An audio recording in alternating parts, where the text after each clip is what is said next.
Mohamed Ndiaye. jërë ngeen jëf nit ku ñu jàpp ci mbedd mi ndax ñàkk sol masque ñi la jàpp tooñ nañu la nit ku xam-xamam màcc jëm ci wàllu yoon di maître Demba Ciré Bathily moo ko wax ci l'Observateur ubbil yéenekaay bi arrêté bi fi ministre intérieur tegoon fukki fan ci Juillet 2020 jëm ci sant nit ñi ñuy masque wu la avocat bi gis ne am na lu ca dese leer ndax arrêté ba fa nga xam ne fa la sant nit ñi ñu cay masque wu moo di ci lieu de commerce yi transport yi service administration bi ak service secteur privé yi waaye amul fànn fu ñu def fi nga xamante ne ji moo di ca dogal Aly Ngouille Ndiaye boobee ne dañuy sant nit ñi ñuy masque wu ci mbedd yi beneenub avocat di maître Assane Dioma Ndiaye feelu met Bathily ci journal bi di ko dëggal di wax ne arrêté bi ak ni ñu ko bindeeg la ñu ca bind dese naa matale met Bathily jëlaat ci kàddu gi ci l'Observateur di wax ne bu doon ci état d'urgence lañu nekk ba tey kon kilifa yi danañu am sañ-sañu sant nit ñi li leen neex wax leen li ñu bëgg ak it fa ñu bëgg ñu yem ca waaye arrêté ministériel bu ministre intérieur bi génn fukki fan ci weeru Juillet 2020 ñu dàbbali yaat ko juróom-ñetti fan ci weeru août citoyen bu mu neex mën nga ko dem attaqué ji ca Cour suprême ndax amul ndëgër lay li wér te wóor la Tribune nee nañu mooy Aly Ngouille Ndiaye ak waa këram caaxaanuñu ci colum masque mi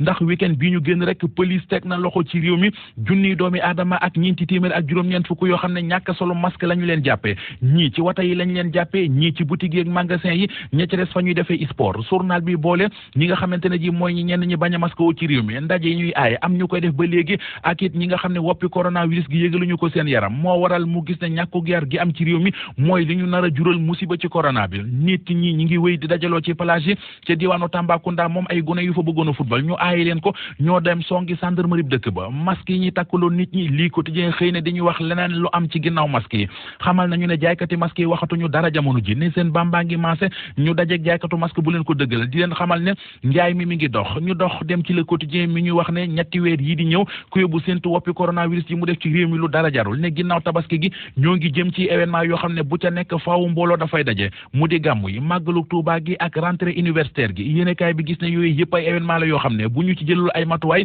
bu ñu ca génnee réew mi dana bari ñu tëdd sang bu tedd ba ca Tiwaawan